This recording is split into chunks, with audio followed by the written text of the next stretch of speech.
Juvenile delinquency now is recognized as a major problem by the top law enforcement officials of the land.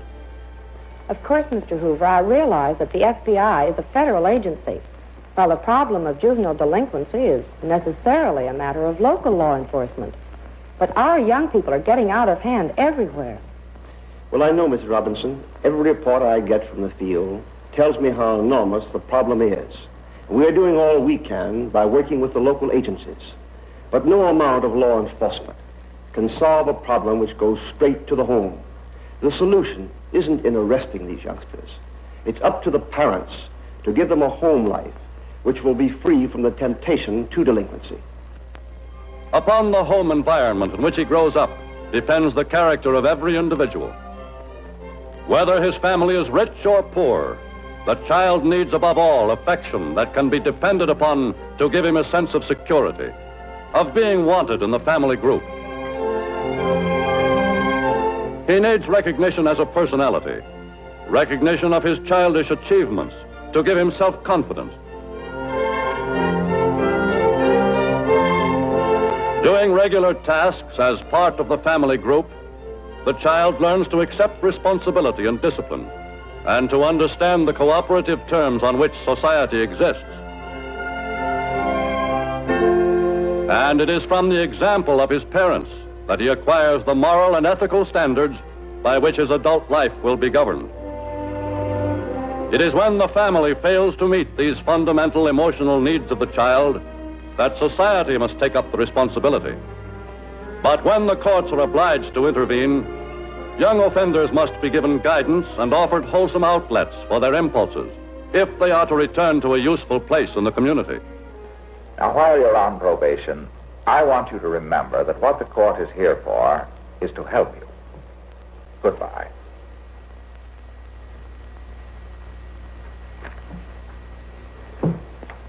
These children, they're not really bad, most of them.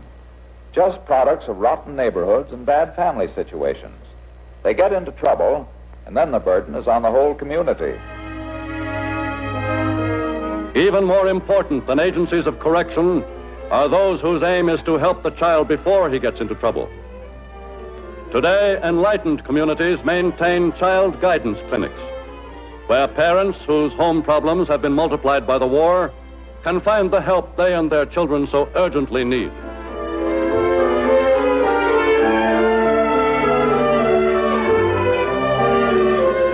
More and more U.S. towns and cities are recognizing the necessity for more day nurseries, where mothers employed in war industries can leave their children to be cared for.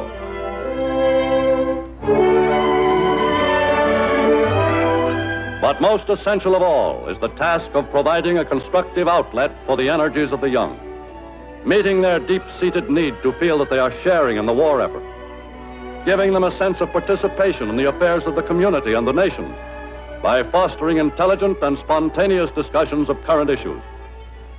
As has been mentioned before, Hitler's been in power since January 1933, and he has indoctrinated all of his ideas into the youth of Germany. And another thing I want to say is, I think that you do need occupation for a while, because I don't see how you can't have occupation. You can't finish the war and then let the Germans do whatever they want. Everywhere, far-sighted citizens are urging that schools be thrown open after hours to serve the families of the neighborhood as social centers, where youngsters can absorb themselves in hobbies of their own or participate in government projects, like the making of airplane models for purposes of identification.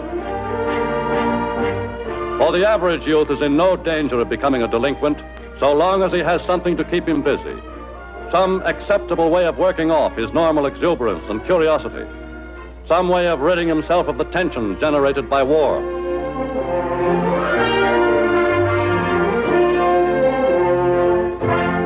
Wide-awake communities are doing their best to meet these natural needs of youth. Some have done it by providing a healthy outlet for the teenage boy's desire to show that he is as tough and daring as his older brother in the service.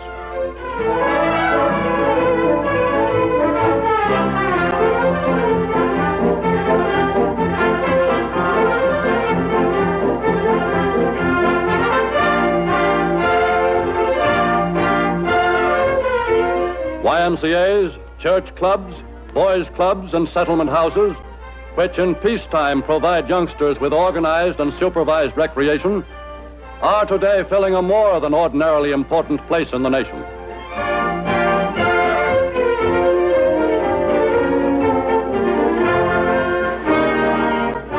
To keep youngsters away from dives and drinking places, there is the Dry Night Club, organized and operated by the local young people themselves.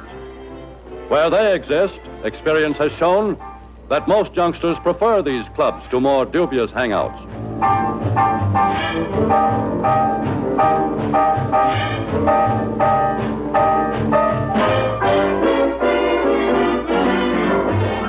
In rural areas, the 4-H clubs are filling the need of country boys and girls for constructive social activity and keeping them interested in America's biggest business, agriculture.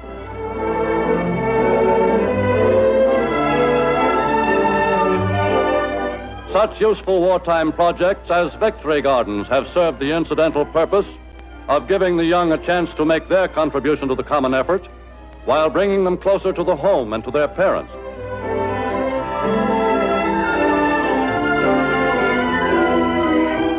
For the well-adjusted home, built upon a foundation of affection and understanding, is still the surest bulwark for safeguarding the nation's youth. But while its men are fighting overseas for their homes and their country, the nation itself can ill afford to endanger by neglect the future health and happiness of that younger generation for whom the war is being fought and to whom the post-war world belongs.